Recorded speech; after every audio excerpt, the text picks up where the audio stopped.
Hello everyone, this is Amit Dan. Today I'll show you how to change an audio track from mono to stereo or stereo to mono very easy way.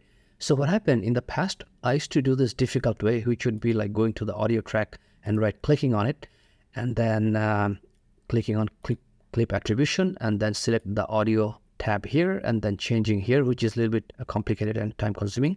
But you can do the same thing very easy way. And in order to do that, all you have to do, you have to just go to the audio track of the clip. So for example, I'm working with this track right now. So this is A1. And let me just play this first.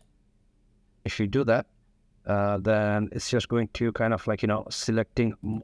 Okay, so you can see that this is a stereo track because you can see that both of these are like, selected. But in order to change it to mono, all you have to do, just go here and right click and go to change track type to and then choose mono. Then what happens, you can see that this is going to change to mono, which is going to show you a number 1 and it shows mono.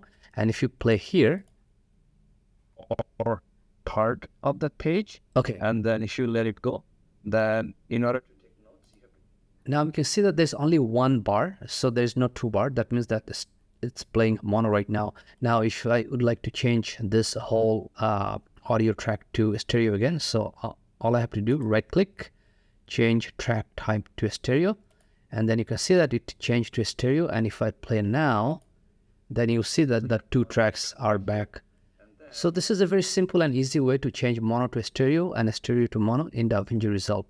For the next tips and tricks video, I'm going to put a link on the screen and I'll see you in the next video. Thank you for watching.